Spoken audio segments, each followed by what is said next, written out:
Aujourd'hui, avec ce petit bruit de crépitement de feu, je vous propose de la lecture chuchotée. Vous êtes nombreux pendant les lives sur Twitch à me demander de la lecture chuchotée. Et du coup, je vous propose aujourd'hui de lire le début de ce petit livre que je vous lis pendant le live Twitch. Il s'agit de L'île au trésor de Robert Louis Stevenson. Donc aujourd'hui, nous allons lire les deux premiers chapitres du livre de L'île au trésor. Alors j'espère que vous êtes prêts. C'est parti. Chapitre 1. Le vieux loup de mer à l'amiral Benbow. Monsieur Trelawney, le docteur Livesey et autres gentlemen m'ayant demandé de mettre par écrit tous les détails concernant l'île au trésor et de n'en rien omettre depuis le commencement jusqu'à la fin, sauf la position de l'île, et cela uniquement parce qu'un trésor y est encore caché. Je prends la plume de l'an de grâce 17 et me reporte au temps où mon père tenait l'auberge de l'amiral Benbow et où le vieux marin palavré vient s'installer sous notre toit. Je me rappelle, c'est comme si c'était hier, son arrivée à la porte de l'auberge. Il marchait péniblement, suivi de son coffre, porté sur une brouette. C'était un gros homme grand et fort, brun comme une châtaigne, sa queue de cheveux poisseux tombant sur les épaules de son manteau bleu tout taché. Ses mains, aux ongles noirs, étaient calleuses et couvertes de cicatrices. Un coup de sabre reçu autrefois avait laissé sur sa joue une balafre dont la blancheur livide contrastait avec la couleur de son teint. Je me le rappelle, son cran faisant le retour de la baie, tandis qu'il sifflotait, d'abord à mi-voix, selon son habitude, puis entonnait la vieille chanson de matelot qu'il chanta si souvent dans la suite. Nous étions 15 matelots sur le coffre du mort, yo ho ho, et une bouteille de rhum.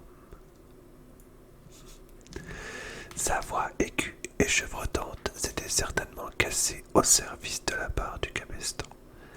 Il frappa ensuite à la porte avec un bout de bâton semblable au levier dont se servent les marins pour manœuvrer les pièces d'artillerie. Et lorsque mon père apparut, il lui demanda d'un ton brusque un verre de rhum. Ce dernier lui ayant été apporté, il le but lentement, en connaisseur, savourant l'arôme et regardant tour à tour les rochers et notre enseigne. La crique est sablonneuse, dit-il enfin, et le cabaret est joliment situé. Voyez-vous beaucoup de monde ici? Mon père lui répondit que non, très peu de gens c'était. Pitié. Bon, il reprit-il, voici le mouillage qu'il me faut. Arrive, cria-t-il à l'homme qui poussait la brouette, accoste et aide à haler mon coffre. Je veux rester ici quelque temps, continua-t-il. Je ne suis pas difficile. Du rhum, du lard et des œufs, nua-t-il. C'est tout ce qu'il me faut avec ce promontoire là-bas pour examiner les bateaux qui passent. Comment devez-vous m'appeler? Appelez-moi capitaine. Ah, je vois ce que vous voulez. Tenez. Et il jeta 3 ou 4 pièces d'or sur le seuil. Vous m'avertirez quand vous en verrez la fin, dit-il avec la fierté d'un capitaine de frégate. Et en effet, si râpés qui fussent ses vêtements et sa manière de parler grossière, il n'avait pas l'air d'un simple matelot, mais bien d'un capitaine habitué à être obéi sous peine de punition. L'homme qui avait amené la brouette nous raconta que la malle-poste avait déposé ce voyageur, le matin même, à la porte du Royal Gorge, où il s'était informé les auberges de long de la côte, et ayant eu de bons renseignements sur la nôtre, je suppose, ayant su qu'elle était isolée, il l'avait choisie de préférence pour y séjourner. Et c'est tout ce que nous pûmes apprendre sur lui. C'était un homme très silencieux d'habitude. Toute la journée, il flânait autour de la crique ou grimpait sur les rochers. Armé d'une longue vue de cuivre, toute la soirée, il restait assis dans un coin de la salle près du feu et buvait ferme beaucoup de rhum dans un peu d'eau. Parfois, il ne répondait pas si on lui adressait la parole, mais sonnait un bruit de sirène d'alarme.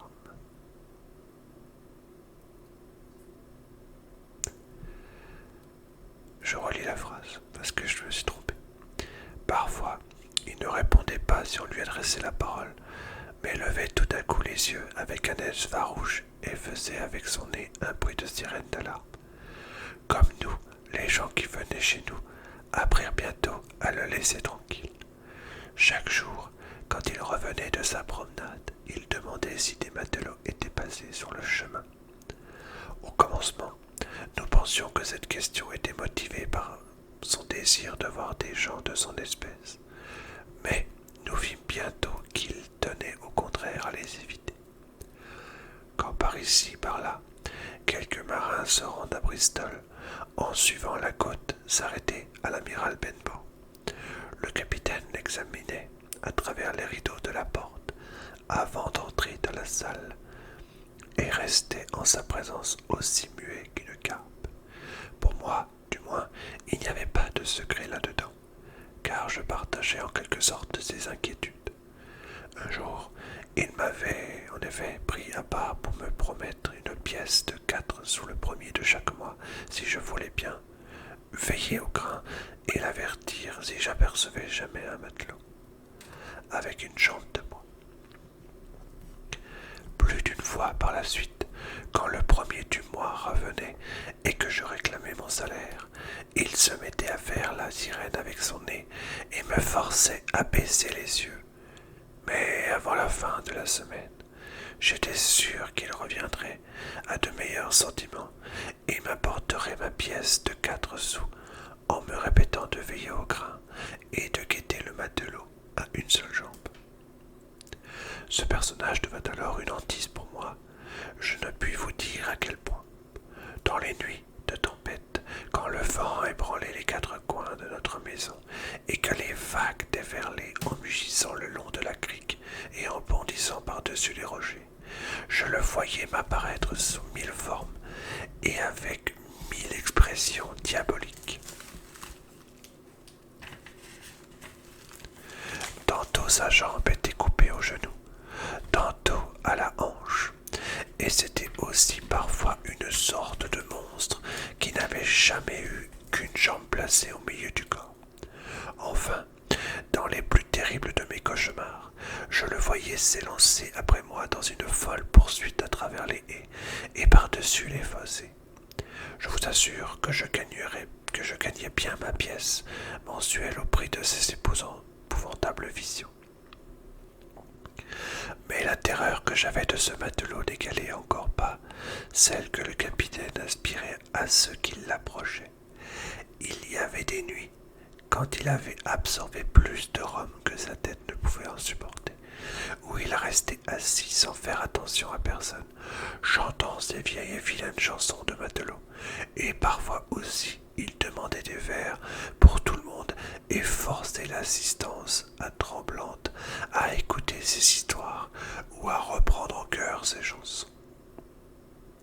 Parfois, la maison tremblait sous les yo-ho-ho retentissant, tous les voisins se réunissant par crainte pour leur vie, et chacun chantant plus fort que l'autre pour éviter des réprimandes.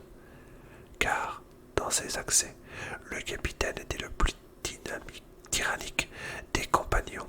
Il frappait du poing sur la table pour imposer silence autour de lui, ou bien il entrait dans une colère effroyable pour une question qui lui était faite ou parce qu'on ne lui faisait pas. Estimant qu'alors personne n'écoutait son histoire, il ne permettait pas davantage à ce qui que ce soit de quitter l'auberge avant que lui-même soit ivre, au point d'avoir à peine la force de regagner sa chambre en débutant. Ces histoires étaient justement la cause de la frayeur de ses auditeurs. Elles étaient épouvantables. Il n'était question que de pendaison, de sauter le pas, de tempête sur mer, de spectres, d'exploits sauvages, etc. À l'entendre, on pouvait supposer qu'il avait passé sa vie parmi les pires hommes que Dieu ait jamais laissé naviguer sur les mers, et le langage dont il se servait pour conter ses récits était presque aussi révoltant que le récit lui-même de ses crimes. Mon père disait toujours qu'il serait la cause de notre ruine, parce que les gens cesseraient bientôt de venir se faire tyranniser, réprimander et envoyer au lit tout tremblant. Mais je crois qu'en réalité, sa présence nous fit du bien. Les gens avaient peur sans doute, mais au fond, ils aimaient cela. C'était un peu d'animation dans leur paisible vie campagnarde. Et il avait même un groupe de jeunes gens qui avaient la prétention de l'admirer, l'appelant un vrai loup de mer, un vieux marin d'eau salée, et autres noms du même genre, ajoutant que seules ces sortes d'hommes rendaient l'Angleterre redoutable sur mer. Il semblait toutefois vouloir nous ruiner, d'une autre succédant aux semaines, les mois aux mois, sans qu'il pensât à renouveler la provision d'argent qu'il nous avait versée en arrivant, et sans que mon père eût le courage de la lui réclamer.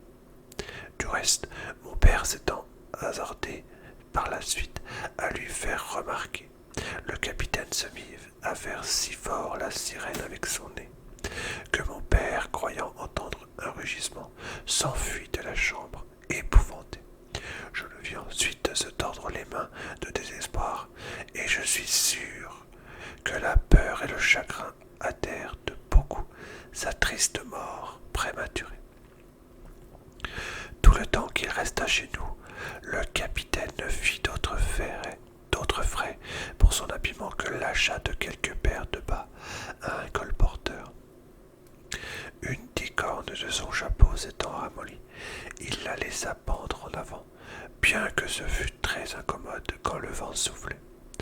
Je me rappelle l'aspect de son vêtement, qu'il raccommodait lui-même dans sa chambre en haut de l'escalier, et qui n'était plus fait à la fin que de pièces et de morceaux. Il ne recevait ni n'écrivait jamais de lettres, il ne parlait jamais qu'aux voisins, et encore quand il était grisé par le rhum. Quant à son coffre, aucun de nous ne l'avait jamais vu ouvert. Il trouva une fois cependant à qui parler, et ce fut vers la fin de mon pauvre père. Le docteur Livesey était venu un jour assez tard dans l'après-midi voir son malade et avait accepté que ma mère lui servît un léger dîner. Après quoi, il avait été fumer sa pipe dans la salle en attendant son cheval qu'on devait lui amener du hameau voisin, car nous n'avions pas d'écurie dans ce temps-là. Je l'y avais suivi et je me rappelle à quel point j'avais été frappé du contraste qui existait entre notre docteur si propre, sa teuse si bien tenue, la poudre de ses cheveux blanches comme la neige, des cheveux noirs pétillants et ses manières affables, et les paysans ignares et surtout notre épouvantail pirate, sale, grossier, les yeux jacieux, assis déjà plein de rhum, les bras ballants sur la table. Tout à coup, ce dernier entonna son éternelle chanson. Nous étions 15 matelots sur le coffre-fort du mort.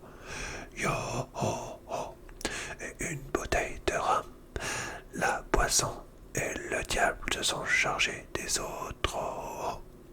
Yo ho ho, et une bouteille de rhum.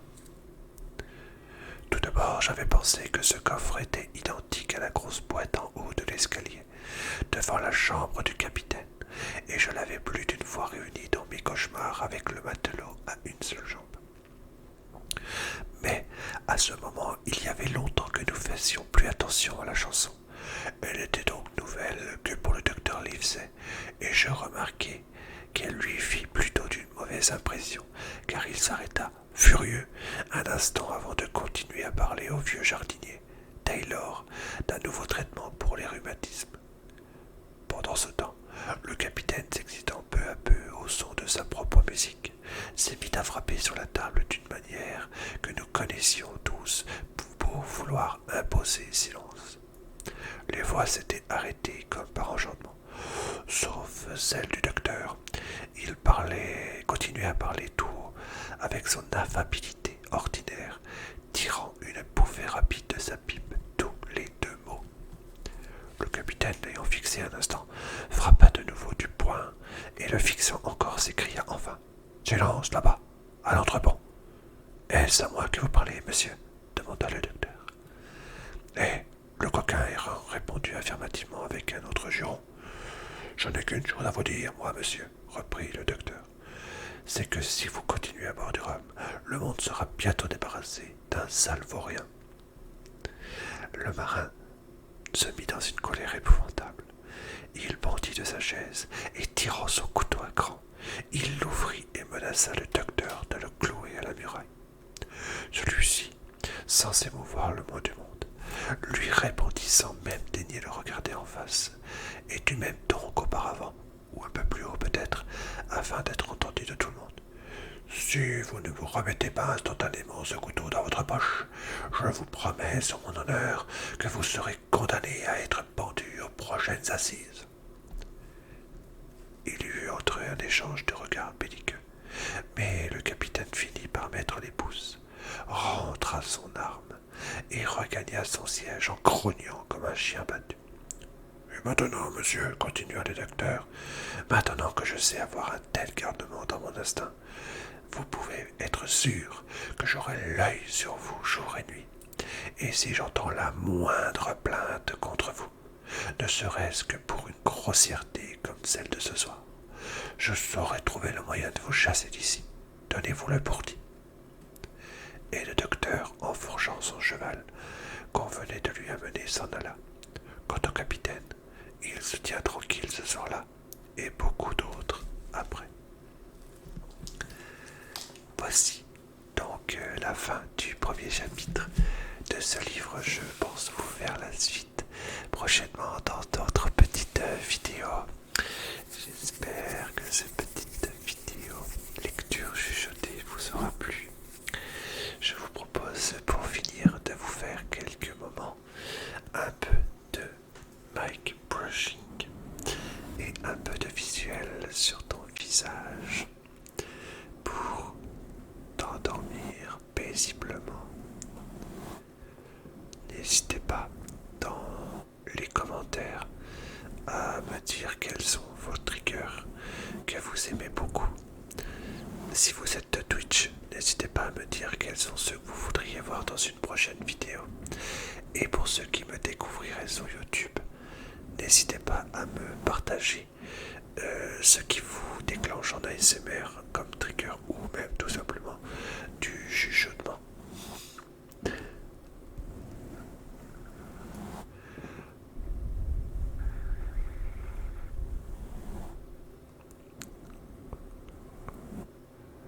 Et voilà, cette petite vidéo touche à sa fin. J'espère qu'elle vous aura plu. Je vous fais plein de gros bisous et je vous dis à bientôt pour une nouvelle vidéo ASMR relaxation.